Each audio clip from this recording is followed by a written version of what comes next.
البنت هاوس ده موجود معانا للبيع بالتكييفات والارضيات، يعني معمولة بس احنا مغطينها عشان بنكمل بقية التشطيب.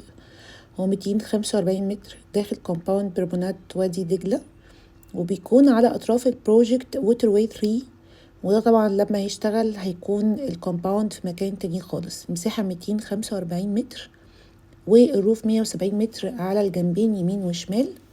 ده ريسبشن. وانا رينا من شركة يورو هوم. لو اول مرة تشوف القناة ما تنساش تعمل سبسكرايب وتفعل زر الجرس عشان يوصلك كل جديد. البنت هاوس ده مساحته ممتازة معانا، ياخد 3 قطع مستريحين جدا. دي قطعة والمكان الطويل ده اعتقد قطعتين او 3 يعني. تكييفات جديدة، التشطيب جديد لم يستخدم من قبل. قدامي زي ما انتم شايفين انا مش مكشوفة خالص لاني شارع بطول الكومباوند تقريبا يعني.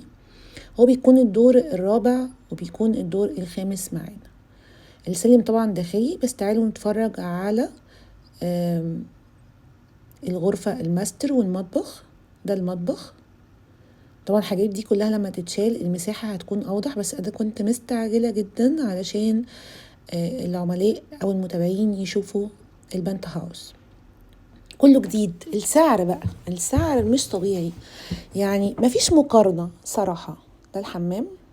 اهم حاجة ان البيوت اللي لم تستخدم في التشطيب انا بحبها طبعا. في تشطيبات نظيفة جدا وبيتعمل لها صيانة دورية، وفي لا. دي الغرفة الماستر، فيها بلكونة برضو مش كبيرة قوي. وطبعا بيكون ده الحمام.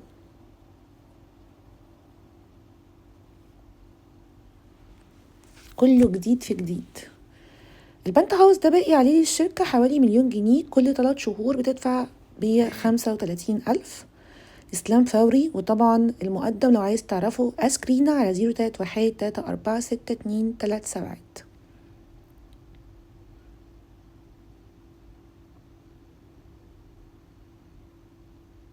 ده حمام الضيوف معانا.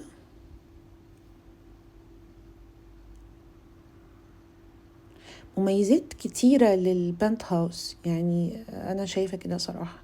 دي غرفة التانية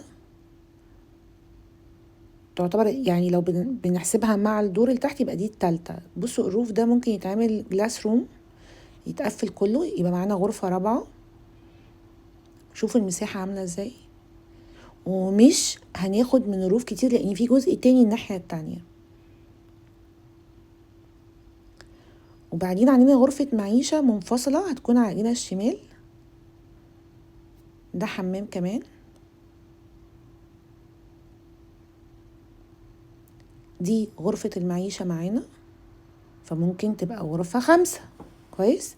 ده الروف اللي احنا بقى ممكن نعمل فيه شلالات ونعمل فيه انوار ونعمل فيه قعدات ونشوي فيه، نعمل فيه كل اللي احنا محتاجينه. فاحنا حتى لو قفلنا غرفة 5 او رابعة احنا مش متأثرين خالص لان المساحة تسمح بده. لو مرة تشوف القناة ما تنساش تعمل